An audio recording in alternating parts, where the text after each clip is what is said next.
¿Qué tal? Bienvenidos a La Salud a Toda Costa. Hoy vamos a hablar de depresión, pero vamos a hablar de depresión en un grupo especial de personas que tienen evidentemente más disposición a ello.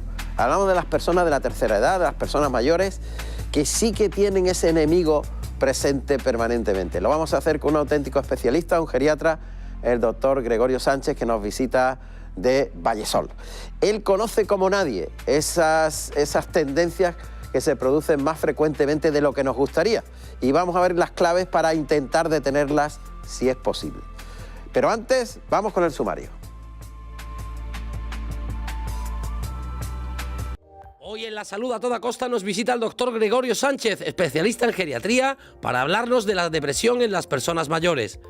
La depresión es una enfermedad psiquiátrica que se caracteriza por una alteración del estado del ánimo, una reducción de la energía y de la actividad en un contexto de disminución del interés, de la concentración y de la capacidad de disfrutar. Tradicionalmente se ha considerado que en la depresión de los ancianos existían determinados aspectos clínicos característicos o propios de estas edades.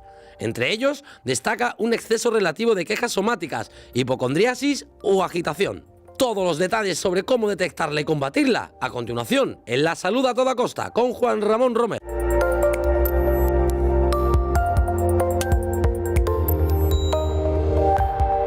Qué bueno es nuestro compañero Carlos, qué bien lo resume rápidamente ahí. Casi hace un epígrafe, ¿eh? Doctor, bienvenido. Doctor Gregorio Sánchez. Bien hallado. Ay, qué bien lo ha resumido. La verdad es que es un grupo especial. Las personas mayores y, bueno, el contacto permanente en Vallesol con ellos da una experiencia diferente a todos, lógicamente.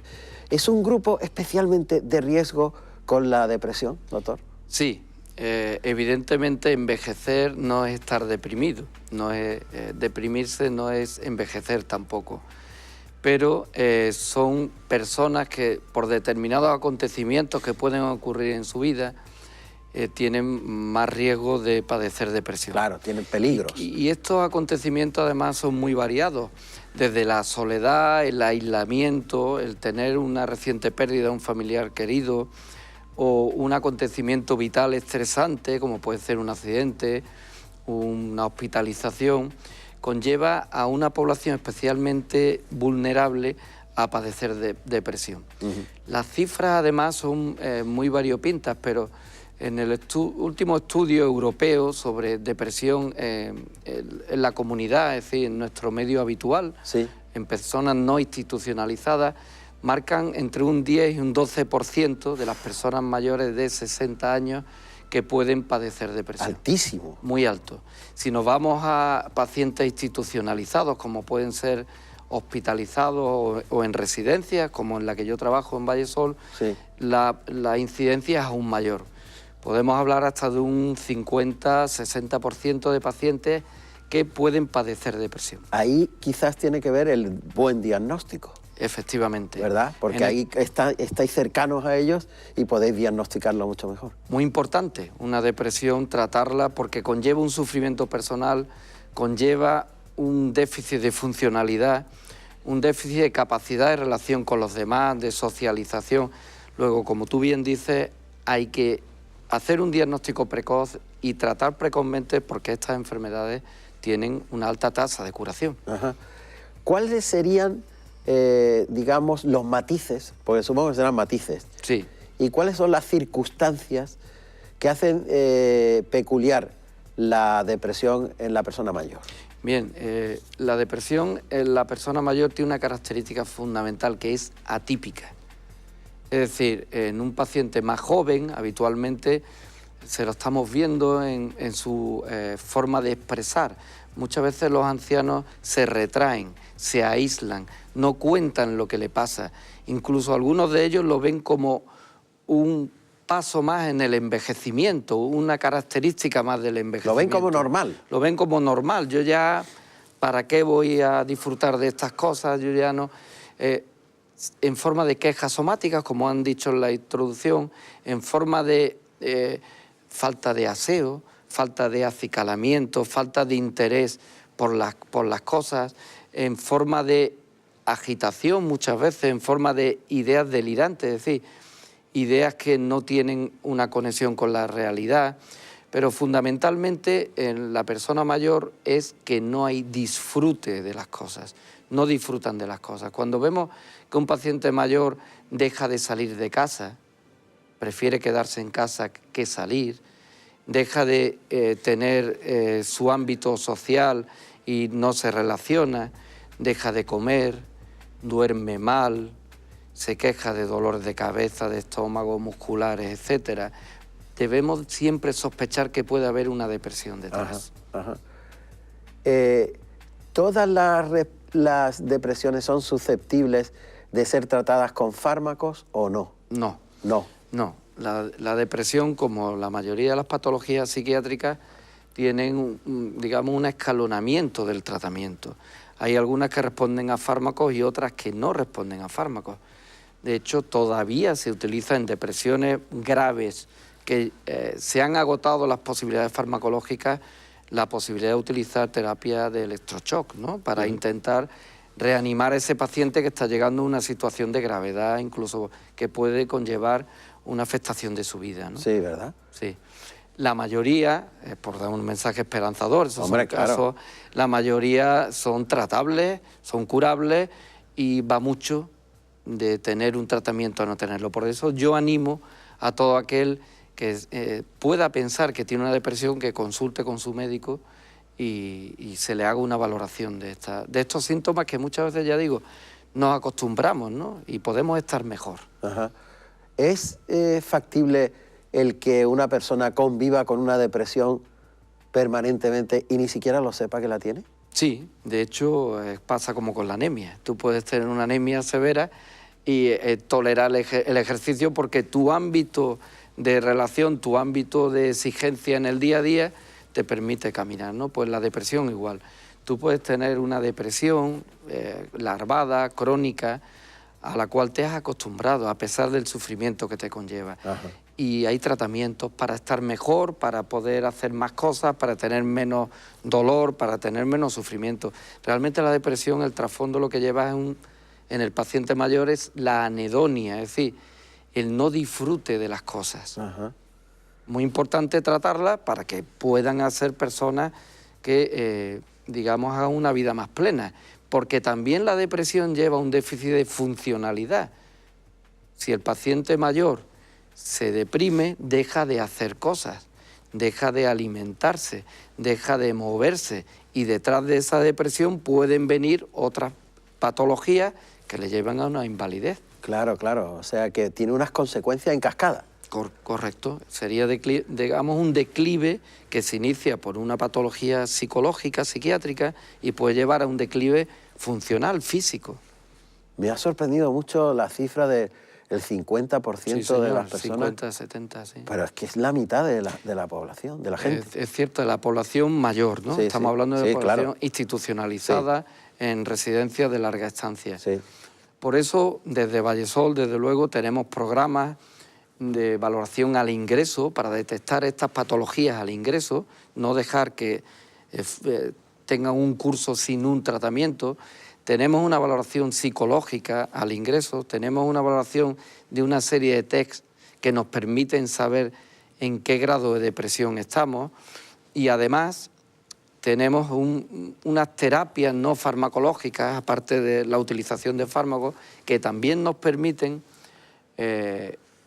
tratar de diferentes formas, de diferentes ángulos al paciente mayor, primero para que no caiga en depresión y en segundo lugar, por si ya la tiene, a sacarlo de esa depresión. ¿Qué diferencia hay entre tener una depresión y tener angustia? La angustia habla más de un sentimiento de ansiedad.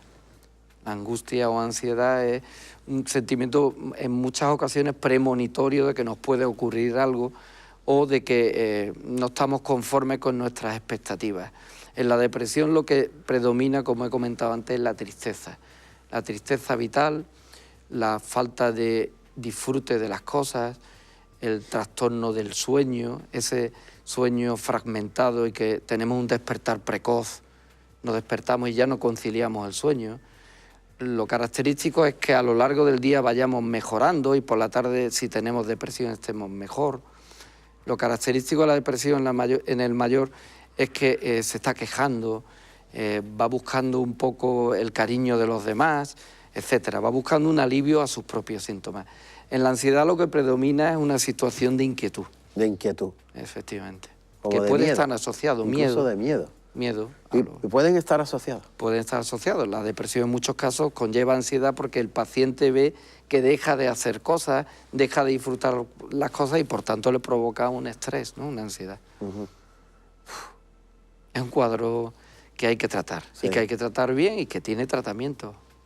Mucha gente cree que no lo tiene. Sí lo tiene, sí lo tiene. Es verdad que lo habitual es que si con un fármaco que te han mandado no te ha ido bien, hay gente que es reticente a tomar fármacos, pero existe hoy en día una farmacopea enorme, desde fármacos que se pueden utilizar en atención primaria, fármacos ya utilizados por los psiquiatras, que nos ayudan a salir de la depresión. Y en el paciente mayor es tratable igual que en otra edad. ¿No? Igual que en otra edad, igual. A eso le añadimos terapias como terapias de relajación, terapias de yoga, terapias de reorientación a la realidad, solución de problemas cotidianos, que nos ayudan también a que el paciente mayor se valga mejor en estas situaciones, ¿no? Y por supuesto el apoyo psicológico, el apoyo de alguien que te escuche, al cual puedas contarle lo que te está ocurriendo, es vital en el proceso de curación. Debemos tener mucha empatía con estos pacientes para que se sientan entendidos. Claro. Y cobijados. Y cobijados. Claro. Y ayudados en el proceso de curación. Doctor, ¿también las personas mayores son más propensas a padecer esas depresiones agudas como por pérdidas? Correcto. Que incluso una persona más joven. Más joven, sí. En realidad, la edad conlleva un riesgo de mayor patología. Sí. Un riesgo de limitaciones, ¿no? Hay enfermedades en concreto, como puede ser el ictus, la enfermedad cerebrovascular, que conlleva una alta tasa de depresión posterior. Enfermedades como el cáncer, los deterioros cognitivos, los hipotiroidismos, etcétera, pueden llevar a una depresión, incluida la gripe. ¿Incluida la gripe? Incluida la gripe. Madre mía. La gripe, si te parece, te lo comento. Sí, porque además no veas cómo está la cosa. Estamos en plena epidemia de gripe, ya instaurada, y se prevé que para el próximo mes de febrero ya tengamos el pico máximo de gripe. En la gripe se da un fenómeno curioso, que es que al inicio de la gripe tenemos unos síntomas similares a una depresión instaurada. Cansancio, falta de ganas de hacer cosas, no disfrutamos, nos sentimos tristes, nos sentimos decaídos, y yo le llamo una depresión pseudogripe, una pseudodepresión gripal. Ah, sí, qué bueno. Y eso es lo que nosotros hemos pensado siempre, estoy incubando algo. Estoy incubando algo, esa sensación de que no voy, ¿no? Sí. Mi cuerpo no me responde, ¿no? Sí. Efectivamente. Es curiosísimo. Bien, pero estos ya son, digamos, matices y términos puntuales de un fenómeno general que parece, según las cifras, doctor, que lamentablemente va en aumento. Claro, la soledad va en aumento. Los mayores que viven solos van en aumento, y los mayores que necesitan, porque cada vez somos más longevos, más apoyo de tipo social, cada vez lo requieren más. Conforme envejecemos, vamos requiriendo esa parte del cariño, ¿no? de la familia, el apoyo, ¿no? De nuestros amigos, ¿no? Lo vamos necesitando porque vamos dejando de tener tantas obligaciones. Claro. Y en cierta forma tenemos que rellenar ese tiempo. Yo invito desde aquí a la actividad física, a liberar endorfinas, a hacer actividades sociales, a apuntarse a asociaciones, al voluntariado, etcétera, porque esto es un antidepresivo fantástico. Eso es muy importante, claro. En la medida de las posibilidades de cada uno. En la medida. Pero que nada es poco. Nada es poco. Y poco es mucho también, en el sentido de que estas personas lo van a agradecer mucho. En Vallesol tenemos terapias de este tipo. Tenemos terapias de baile, terapias de juegos, terapias de participación en actividades culturales de todo tipo, recitales poéticos, talleres de escritura, talleres de rehabilitación de capacidades que antes habían perdido los mayores, que en definitiva lo que estamos dándole un apoyo para que algunos de ellos no caigan en la depresión. Ajá. Entonces es importante hacer actividad. Claro. Salga usted de casa. Sí. Ahora vamos a ver algunas de nuestras propiedades, cuáles son, y sobre todo en la uva. Mira la uva. La uva que está buenísima. Muchas veces dicen, es que es calórica, es una fruta muy calórica. No. Vamos a ver las propiedades de la uva. Venga.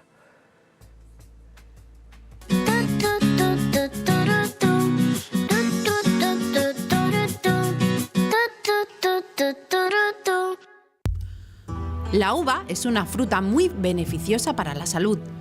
Tiene muchas vitaminas, minerales esenciales y ayuda al sistema cardiovascular del organismo. Contiene varios tipos de ácidos como el tartárico, el málico, el tanino, el fosfórico, el arsénico y el yodo. Aporta vitamina C, no contiene grasas, aporta calorías al organismo y pocas proteínas. Es una fruta fácil de digerir por su azúcar natural, que es fácil de absorber por el organismo. Es beneficiosa para el sistema cardiovascular, reduce el colesterol malo, disminuye la presión sanguínea del organismo, mejora el dolor de estómago, reduce los granos, favorece el buen estado de las arterias y el corazón, mejora a las personas con bulimia, protege contra el cáncer, reduce los efectos de la quimioterapia y mejora las funciones cognitivas del cuerpo. Bueno, continuamos con ese problema muy serio y muy frecuente que es la depresión en personas mayores que tienen unas connotaciones especiales. Sí. Y estamos hablando que es fundamental, incluso antes que los fármacos, el tema de la compañía. Sí. El tener a alguien con quien poderte expresar, abrirles tus sentimientos, tus, digamos, pensamientos al respecto, ya en definitiva es un proceso de curación. Hubo un premio Nobel, no sé de qué año, que le dieron el premio Nobel porque demostró que en la depresión había una alteración de la estructura cerebral. Es decir, en realidad somos lo que comemos, pero también lo que pensamos. En este sentido, la alteración de la afectividad, la falta de compañía, la soledad, como he comentado antes, te quedas viuda y te quedas sola, pierdes a tu hijo porque se han ido ya de casa y no vuelven, etcétera, son factores de riesgo bastante serios. Sí. Entonces, en estos casos habría que buscar alguien con quien poder hablar, alguien con quien poder pasear. Sí, la compañía es un factor protector a la hora de desarrollar una depresión.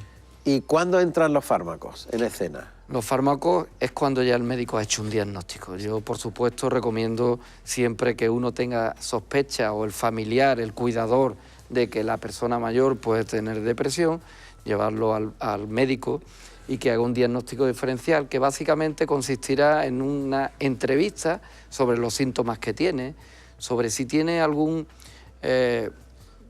tóxico, digamos, algún hábito tóxico como puede ser fumar o beber, que los pacientes que consumen alcohol en exceso tienen más predisposición a la depresión. Hará una analítica, porque siempre hay que hacer un diagnóstico diferencial de la depresión con el hipotiroidismo, es decir, el mal funcionamiento de la glándula tiroides. Sí. Y cuando ya haya diagnosticado un trastorno depresivo, iniciará un tratamiento. El tratamiento farmacológico es muy variopinto, pero en general son fármacos, se llaman, por decir un nombre técnico, inhibidores selectivos de la recaptación de la serotonina, que es una sustancia que hay en el cerebro y que cuando esta sustancia no está haciendo su labor bien, estos fármacos lo que hacen es aumentarla a nivel cerebral y mejora los síntomas depresivos. Ajá. Una vez que hemos utilizado un fármaco y hemos tenido un periodo de unas 3 semanas, 4 o 5 de utilización y hemos visto que ha habido respuesta, seguiremos con ese fármaco. Si vemos que no ha habido respuesta, podemos sustituirlo o complementarlo con otro. Con otro. Siempre en geriatría, José Ramón, y tú lo sabes, es a dosis bajitas. Sí. Empezamos poco a poco y vamos subiendo hasta alcanzar una dosis que no sea satisfactoria para el paciente y para los efectos secundarios que pueda tener ese fármaco. El paciente mayor hay que tener mucho cuidado con las enfermedades que tiene y con los otros fármacos que toma. Ajá. Una vez que hemos encontrado el fármaco, digamos, ideal y que está curando a ese paciente, lo mantendremos por lo menos 6 meses. No porque no se haya curado, que ya lo hemos curado, sino por el riesgo de recaída que tiene. Y algunos pacientes, yo tengo pacientes allí en Vallesol, que hay que mantenérselos de por vida, porque quitamos el fármaco y vemos que vuelve a recaer y vuelve a estar triste, no disfruta de las cosas, etc. Si se lo ponemos, vuelve a tener una vida activa. Luego, no nos pasa nada por tener un fármaco. Claro, es positivo. Correcto. Si vemos que con 2 fármacos a dosis terapéuticas no hemos conseguido un beneficio, ya en mi caso yo suelo solicitar la interconsulta de un psiquiatra. Ajá. Para ver otras posibilidades. Y ya desde ahí, pues hay otras posibilidades también, como son ingresos transitorios, para ir observando a este paciente cómo le podemos ir ayudando, como hemos hablado antes, con terapias no farmacológicas, etcétera. Ajá. O sea, ya se convierte en multidisciplinario. Exacto. Puedo decir nombres de fármacos porque, Sí, no perdón, pasa de nada. principios activos, Claro. fármacos como tianectina, fluoxetina, paroxetina, citalopram, escitalopram, etcétera. Hay muchísimos fármacos para la depresión. Pero me imagino que a cada persona le irá uno en concreto. Correcto, eso lo... No se puede cualquiera decir, a mí me fue bien esta pastilla. Voy a y mucho utilizarla. menos en esto. Correcto. En esto es muy peligroso. Es muy peligroso. Pueden tener sus efectos secundarios a nivel cardíaco, incluso pueden provocar caídas, etcétera. Siempre buscamos los fármacos, digamos, más blancos, que den menos efectos secundarios y que no interaccionen con las enfermedades que padece el paciente. Antes estábamos hablando un poco del tema del huevo y la gallina. Quiero decir, hemos hablado de fármacos, hemos hablado de sustancias bioquímicas fundamentales, hemos hablado de la serotonina. Cuando se equilibran esos niveles, la reacción es mucho mejor. Entonces, el sustrato anatómico, o sea, el sustrato físico, aquí se solapa y se soslaya con el psíquico y hay un terreno ahí de nadie que no Cuando- se... no- Cuando el Gregorio, el doctor ya sabe por dónde voy, Sí, y es sí, que, sí. ¿qué pasa? Que hay un fallo en la anatomía, en lo que es puramente químico o en lo espiritual. En realidad, entre comillas, lo de lo espiritual. Claro, estamos hablando de una enfermedad muy espiritual, muy del alma, ¿no? De la psique, ¿no? Claro, claro. En realidad es mixta, yo pienso, ¿no? Sí, ¿no? Está motivada por un factor. En muchas ocasiones no terminamos de saber cuál es el factor desencadenante. Por tanto, hay patologías, hemos dicho, por ejemplo, el ictus, que Sí. puede afectar a un territorio en concreto, del Sí, cerebro, sí. y favorecer una depresión. Sí. Pero en general tienen un componente espiritual, afectivo. O Es sea, decir, algo que sucede en tu vida Correcto. te desequilibra la bioquímica. Correcto, ¿no? efectivamente. Oh, Ahí- porque la otra pregunta, ¿es la bioquímica desequilibrada la que produce esa no, depresión? habrá casos que sí, pero en general yo creo que es al revés. Es al revés. Es un factor predisponente, una situación estresante, una pérdida vital, Sí. la que nos lleva a estar depresivos. Hablamos del duelo, por ejemplo, ¿no? Cuando tenemos una pérdida de alguien muy querido. Sí. Un duelo normal, que se pasa en 1 mes, 2 meses, 3 meses como mucho, no lo consideramos patológico. En realidad no ha habido ningún sustrato físico, es que ha fallecido esa persona. Ajá. Pero un duelo de más tiempo ya sería un trasfondo depresivo. Claro. Sí es verdad que yo recuerdo cuando estudiaba psicología en la facultad, que era psicoanalista el profesor y nos decía que había un trasfondo ya desde la infancia, ¿no? Ajá. Pero es verdad que hay gente que tiene pérdidas en la infancia y han sido depresivos toda la vida. Ajá. Un factor de riesgo de depresión y también de deterioro cognitivo, es decir, de demencia, es haber tenido una depresión 10, 20 años antes. Ajá. Son más predisponentes a tener depresión. Ah, caramba. Yo me gustaría decir una cosa que es un poco oriental, por seguir con lo espiritual. Yo creo que el pájaro de la depresión se nos viene a la cabeza y tenemos que espantarlo. Quien haya pasado por un episodio depresivo sabe cuando está empezando a ponerse un poquito depresivo. Lo Sí. decimos, Lo sabe. vamos a actuar ahí, que Sí. tenemos herramientas. Vamos a espantar a ese pájaro. En los primeros síntomas. Sí, señor. Ajá. Yo pienso que funciona eso. Es decir, bueno, ya me estoy encontrando yo que tal y cual. Bueno, pues vamos a darnos un capricho, vamos a dar un paseíto, vamos a Incluso apuntarnos solicitar ayuda inmediata. Por supuesto. Decir, me parece que me está sucediendo esto. Me parece. A un profesional. Claro, porque además la duda es buena para el profesional, porque nos permite investigar. Claro. Lo que no es bueno es callarse. Ajá. Bueno, pues vaya recorrido que hemos hecho, Gregorio. Hemos hecho un buen recorrido. ¿A que sí? Espero que sí, sí. Yo he aprendido mucho. Muchas gracias. Gregorio, muchas gracias. Un placer, como Bueno, siempre. bueno, familia, hasta la próxima edición. Adiós. Que lo Adiós. paséis bien. Adiós. Adiós.